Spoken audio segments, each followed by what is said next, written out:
Now there's a few more details to add to this guitar, so let's add those and then we'll move forward with the other items of the poster. Now I'm going to start down here with the bridge of the guitar, and what we can do is let's hide most of the layers here. As a matter of fact, you can hide all of them for now and just make sure that the guitar layer itself is still visible. And I'm going to go ahead and zoom in down here, and let's draw the line here for the bridge of the guitar. So I'm going to grab my line tool. I'm going to click and drag to kind of match that angle.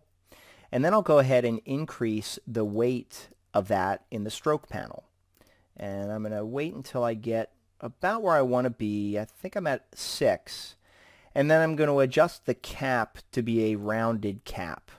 And the color that I'm adding to this is going to be that 10% black. I think that's working pretty well.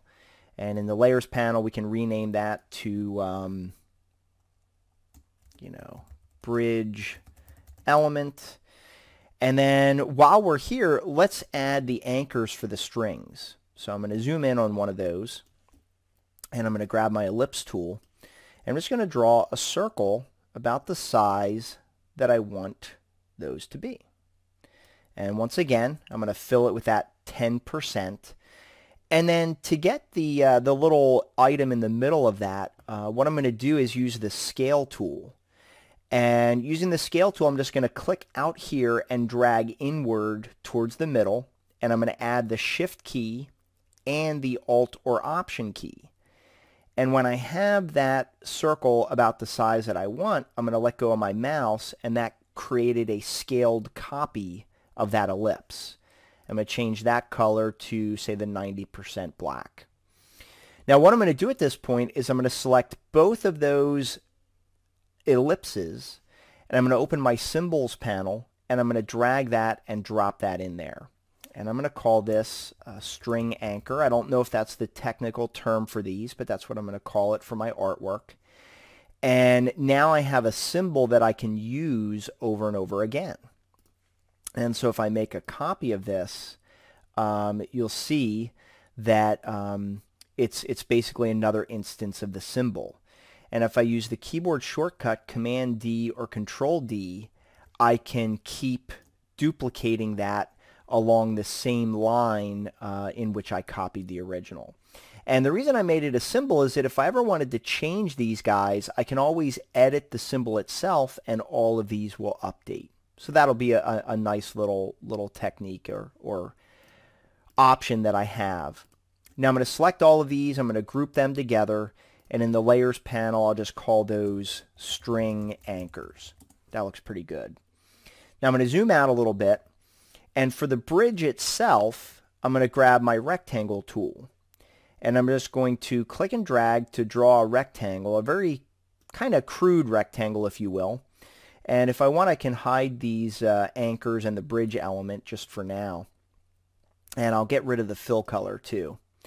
And what I'm going to do is, using my pen tool, I'm going to click at about, you can see the plus sign, I'm going to click at about where the bridge starts to kind of bend. And then I'll come over here to this side and do the same thing. And then right about in the middle, I'm going to add one more anchor point. And then what I'm going to do is, holding down the Command or Control key, I'm going to drag that and move that up here. Then I'm going to hold down the Alt or Option key, and I'm going to click and drag to the left. And that's going to allow me to bend this into shape. And I'm not really too concerned with matching it up exactly. I really just want the general appearance of that bridge. And now if I want to, I can fill it with that same 90% fill, and we'll go to our layers panel, and I'll rename that to bridge. And then I can reorganize some of these items. I'm going to kind of move this down here, and then I'll move the bridge element and the string anchors down there as well. That looks pretty good. Now let's go back to our selection tool. I'm going to zoom out, and if you turn those items on, now you're starting to see those details. And the last thing I need to do is add the strings for the guitar. And to do that, I'm really simply going to use my pen tool. Now what I'm going to do is, essentially, I'm going to turn on I can pretty much turn on everything at this point. Let's go ahead and hide the template layer because I really don't need that anymore. Actually, I do for now because I'll use that to line up the strings up here. And what I'm going to do is I'm going to zoom in on the neck of the guitar. And again, maybe I'll click on the neck.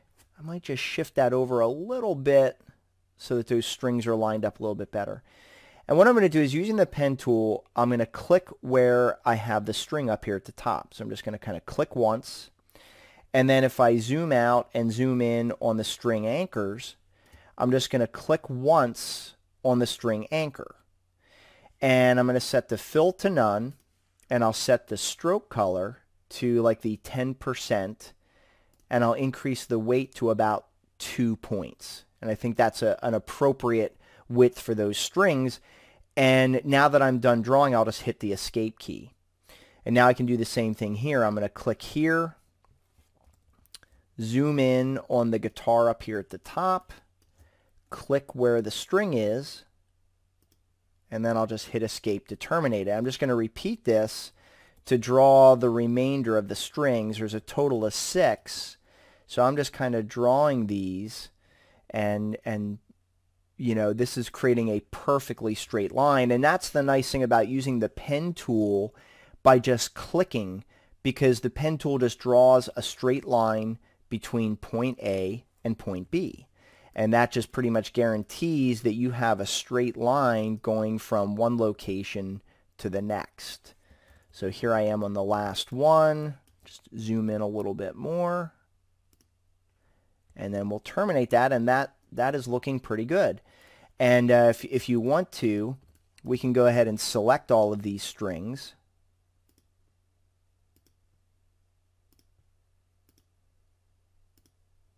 And we'll group them together. I think I had a little more than I wanted there.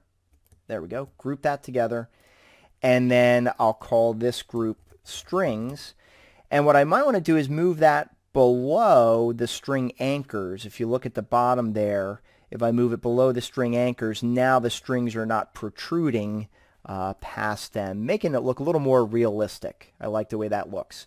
And then we also need to move the sound hole below, at least below the strings, so that they look the way that we want them to. Oh, and notice that the neck is covering up the strings too. So that's the advantage of the layers, right? So we're just going to move the guitar neck below the strings, and now that's looking pretty good. So the layers give you the ability to make those adjustments really, really efficiently. So things are coming along nicely with our poster. Remember that with a lot of the topics we're covering, you won't master them in a day. Practice on your own to become proficient using these tools.